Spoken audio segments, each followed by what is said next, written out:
Bab 3282. Apakah aku bajingan? Di hadapan penguasa tanpa batas, seorang wanita tidak memiliki kekuatan penuh untuk melakukan perlawanan.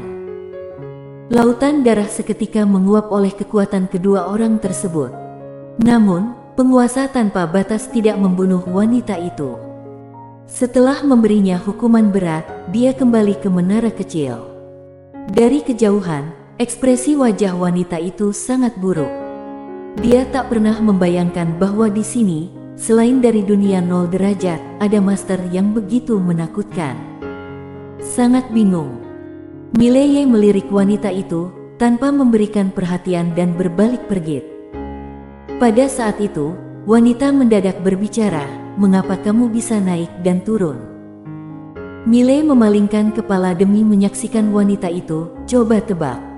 Setelah berbicara demikian, dia seketika mengendalikan pedangnya dan menghilang di langit.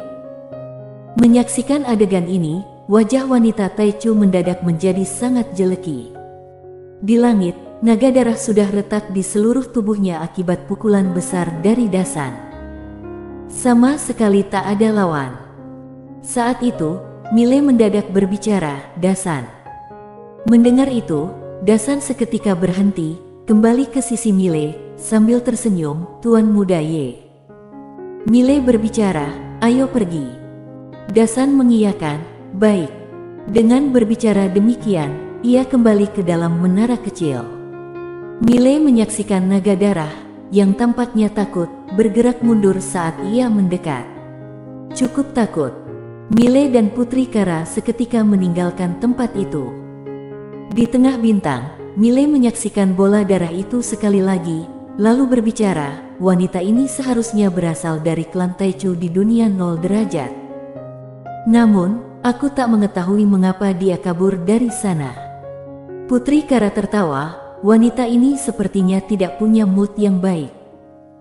Mileye menggeleng, dia berasal dari klan Taichu, jadi dia merasa superior. Putri Kara menyaksikan Mileye, "Apakah klan Taichu kuat?" Mileye mengiyakan, "Sangat kuat." Putri Kara mengiyakan, "Kita bisa mengalahkannya sekarang." Mileye tertawa, "Sayangnya tidak bisa." Putri Kara memberi senyuman, tetapi tidak berbicara. Mileye melanjutkan, "Putri Kara, sekarang kita menguasai berapa banyak alam semesta?" Putri Kara menjawab dengan serius, "Tidak termasuk alam semesta Guanxuan. Aku saat ini menguasai 190 alam semesta. Aku sedang menjeda perluasan sekarang dan sedang fokus mengelola alam semesta tersebut. Beberapa alam semesta agak rumit, jadi mengelolanya agak merepotkan." Mileye mengiyakan sedikit, teknik Guanxuan harus dipopulerkan ke seluruh alam semesta. Putri Kara menyaksikan Mileye, "Apakah kamu akan meninggalkan alam semesta ini sekarang?" Mileye tertawa, "Ya." Putri Kara terdiam. Mileye melanjutkan, "Putri Kara, sekarang kita mengendalikan alam semesta berapa banyak?" Putri Kara menjawab dengan serius, "Tidak termasuk alam semesta Guanxuan. Saya saat ini menguasai 190 alam semesta. Saya sedang menjeda perluasan sekarang dan sedang fokus mengelola alam semesta tersebut. Beberapa alam semesta agak rumit, jadi mengelolanya agak merepotkan." Mileye mengiyakan sedikit, teknik Guanxuan harus dipopulerkan ke seluruh alam semesta. Putri Kara melihat Mileye, "Apakah kamu akan meninggalkan alam semesta ini sekarang?" Mileye tertawa, "Iya." Putri Kara terdiam. Mileye menatap Putri Kara, "Ada masalah?" Putri Kara menjawab dengan suara berat, "Maafkan ekspresiku yang tajam, tapi jika kamu benar-benar meninggalkan alam semesta ini, Akademi Guanxuan mungkin akan mendapat banyak masalah." Mileye bertanya, "Seperti apa masalahnya?" Putri Kara menatap Mileye, "Pertempuran kekuasaan antar keluarga bangsawan, persaingan kekuasaan antar ketua lembaga besar. Di beberapa alam semesta di bawah, Akademi akan berkembang menjadi berbagai klan kecil." Mileye terdiam. Putri Kara melanjutkan, "Saat ini, Akademi Guanxuan dapat menakut-nakuti semua cabang di seluruh alam semesta, tetapi di masa depan tidak pasti beberapa cabang berkembang dengan cepat, sangat menakutkan. Jika seseorang yang luar biasa memimpin mereka, tidak ada kemungkinan berkembang menjadi cabang super yang dapat melawan Akademi Umum. Jika muncul satu, mungkin tidak apa-apa, tetapi jika muncul banyak, bagaimana Akademi Umum akan mengendalikan mereka pada saat itu? Mile tertawa, tidak ada kamu di sana. Putri Kara menyeringai, bagaimana kamu tahu aku tidak akan menjadi penguasa yang terkuat? Mile menatap Putri Kara, apakah kamu bisa? Putri Kara berbicara, kamu berjudi pada manusia. Mile berbicara dengan lembut, kamu tidak akan melakukannya selama aku masih hidup, benar? Putri Kara setelah beberapa saat terdiam, berbicara, ya, jika kamu hidup, aku tidak akan. Jika kamu tidak ada, demi kepentinganku dan negaraku, aku akan berjuang. Jika aku berjuang, maafkan aku, tapi saat ini di Akademi Guanxuan, tidak ada yang bisa melawanku. Mile tertawa, tidak takut aku memotong kekuatan militermu sekarang? Putri Kara menggelengkan kepala, tidak akan. Paling banyak, kamu hanya akan melatih 2 kekuatan Derni mengontrolku. Mile menyaksikan Putri Kara, tak berkata-kata. Putri Kara tertawa, aku tak akan berpikir terlalu banyak, karena jika aku juga akan melakukannya. Mile bertanya, ada saran yang lebih baik? Mencegah kekacauan setelah aku pergi dari alam semesta ini. Putri Kara setelah beberapa saat diam, berbicara, kamu butuh seorang pewaris. Mile berbicara dengan lembut, tidak bisa dalam waktu singkat. Putri Kara berbicara, maka carilah beberapa orang yang dapat mengendalikannya dan bertanggung jawab di Akademi Guanxuan lembaga umum. Mile mengiyakan perlahan, aku mengerti, dapat diandalkan. Dan harus dapat diandalkan. Mile mendadak berbicara, Putri Kara, pernahkah kamu mendengar tentang dunia ilusi sejati? Putri Kara menggelengkan kepala. Mile menatap ke langit, dunia ilusi sejati ini adalah semesta yang jauh melampaui tingkat peradaban bela diri kita saat ini. Putri Kara memberi senyuman, menyaksikan kekhawatiranmu, aku tahu ini adalah semesta yang tidak sederhana, bagaimanapun aku tidak tertarik, aku hanya ingin mengembangkan semesta ini dengan baik. Satu-satunya penguasa seluruh alam semesta, itulah tujuanku. Mile menyaksikan Putri Kara berbicara, di masa depan, aku pasti akan meninggalkan nama di sejarah, bukan begitu? Mile tertawa, benar, mari pergi. Setelah itu, dia membawa Putri Kara meninggalkan pertempuran. Setelah berpisah, Mile kembali ke Akademi Guanxuan. Di dalam menara kecil, Mile duduk bersila, seluruh dunia ini adalah jiwa dari pedang dunianya. Jiwa pedang dunianya saat ini tidak diragukan lagi adalah yang terkuat di alam semesta ini. Tak terbatas. Mile menggerakkan teknik inti Taichu, mulai mengasah jiwa pedang dunianya. Di bawah asahannya, kualitas jiwa pedang dunia ini menjadi lebih tinggi, kemudian dia mulai melipatkannya. Jiwa pedang dunia yang tak terbatas ini dibuat menjadi satu garis olehnya. Menyaksikan jiwa pedang dunia di tangannya, Mile terdiam. Kekuatan sangat kuat. Namun, itu belum cukup. Pemimpin klan Taichu dan pendeta alam asli sungguh menakutkan. Pada saat itu, penguasa tiada batas mendadak muncul di depan Mile. Ia menilai Mile sejenak, lalu berbicara, seni pedang duniamu mulai menarik perhatianku.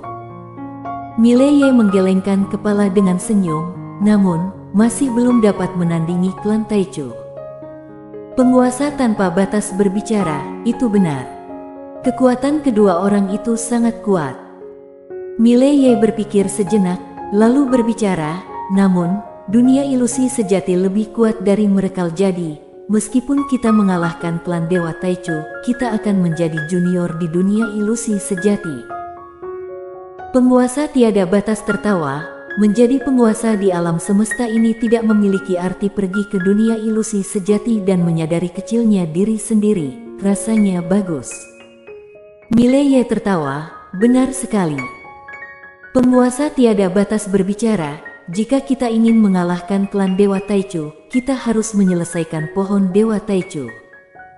Lantaran dengan adanya pohon dewa tersebut, pemimpin klan Taichu, pendeta, bahkan pelindung, semuanya menjadi tak terkalahkan. Selain itu, pohon ini dapat memberikan berkah secara bersamaan kepada kelompok, yang berarti jika para ahli klan Dewa Taichu bersatu dan diberkahi bersama-sama, kekuatan tempur mereka.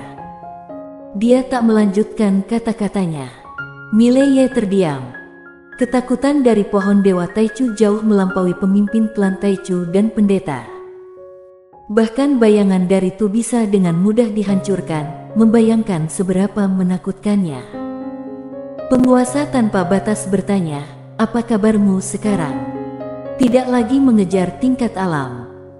Mileye menegaskan, dia telah sepenuhnya meninggalkan obsesinya terhadap tingkat alam dan sepenuhnya fokus pada seni pedangnya. Penguasa tiada batas memandang Mileye dengan seksama.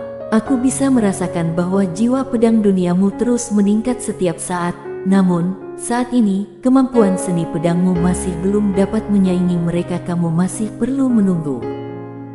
Mileye memberi senyuman pahit. Memang, dia hanya bisa menunggu jiwa pedang dunianya berkembang lagi. Namun, dia tidak akan sepenuhnya bergantung pada jiwa pedang dunia. Penguasa tiada batas berbicara, "Ayo pergi. Akan kubawa kamu ke suatu tempat." Mileye menatap penguasa tanpa batas. "Kemana?" Penguasa tanpa batas tersenyum, "Kamu akan tahu begitu kita sampai di sana." Dengan itu, dia membawa Mileye menghilang dalam menara kecil. Tak lama kemudian, keduanya melintasi berbagai ruang dan waktu, akhirnya tiba di reruntuhan. Mileye mengernyitkan dahi, "Ini di mana?" Penguasa tanpa batas menunjuk ke reruntuhan, "Apakah kamu tahu tempat ini?" Mileye menggeleng. Penguasa tanpa batas tersenyum, "Ini adalah peradaban pertama di bawah dunia ilusi sejati, peradaban lebih awal." Peradaban awal. Mileye berbicara dengan serius, "Apakah ini lebih kuat daripada klan Taichu?" Penguasa tiada batas mengiyakan, "Lebih kuat daripada klan Taichu pada masa itu. Klan Taichu hanya merupakan bagian dari peradaban ini." Mileye mengerutkan kening, "Klan Taichu hanya bagian dari peradaban ini." Penguasa tiada batas mengiyakan, peradaban awal ini adalah peradaban pertama di bawah dunia ilusi sejati. Tapi jangan menganggap mereka lemah. Sebenarnya, mereka sangat kuat. Pada masa itu, yang paling kuat di antara mereka bukanlah klan Dewa Taichu, tetapi klan Tandus Besar. Sayangnya, klan Tandus Besar punah dalam pertempuran besar dengan klan Dewa Taichu. Dia memberi senyuman, "Aku tahu kamu pasti penasaran, mengapa klan Tandus Besar lebih kuat daripada klan Dewa Taichu tetapi masih punah." Mileye mengiyakan, "Memang." Penguasa tiada batas berbicara, "Karena leluhur klan Dewa Taichu, yaitu orang yang menyerang dunia ilusi sejati, menyamar selama ribuan tahun dan baru mengungkapkan kekuatannya yang sebenarnya dalam pertempuran kritis terakhir. Pemimpin klan Tandus Besar terbunuh olehnya dalam pertarungan, sehingga seluruh klan Tandus Besar punah." Mileye agak penasaran, "Lalu apa dengan peradaban lainnya di sini? Apakah semuanya juga dihancurkan oleh mereka?" Penguasa tanpa batas memandang Mileye, "Ya." Mendengar itu, Mileye berbicara dengan pelan, "Mereka benar-benar kejam." Penguasa tiada batas tertawa dan berbicara, "Apakah kalian tahu mengapa pada masa itu mereka diperbaiki oleh Tuan Pena Kebenaran Agung? Karena perbuatan mereka pada masa itu memang sangat tidak bermoral. Mereka memanfaatkan semua sumber daya peradaban alam terang demi meningkatkan seluruh kelompok mereka, kemudian berusaha membuka celah ke dunia ilusi untuk memasuki dunia nyata. Para leluhur mereka memang berhasil masuk. Sayangnya, setelah memasuki dunia nyata, leluhur mereka justru mengalami kekalahan. Akhirnya, mereka diusir kembali dan bahkan menjadi penjaga kedua dunia, akhirnya menyekap orang lain, termasuk diri mereka sendiri. Hanya bisa dikatakan, itulah balasan dari Tian Dao. Mileye melihat sekeliling, lalu bertanya, mengapa kamu membawaku ke sini? Penguasa tanpa batas tersenyum penuh, inilah keturunan dari klan Tandus besar dan tidak hanya itu, masih ada beberapa keturunan klan lainnya. Mileye agak heran, bagaimana kamu bisa tahu begitu banyak? Penguasa tiada batas mengerutkan kening, mengapa aku tak bisa tahu begitu banyak? Apakah kamu menganggapku sebagai orang yang bingung? Bersambung.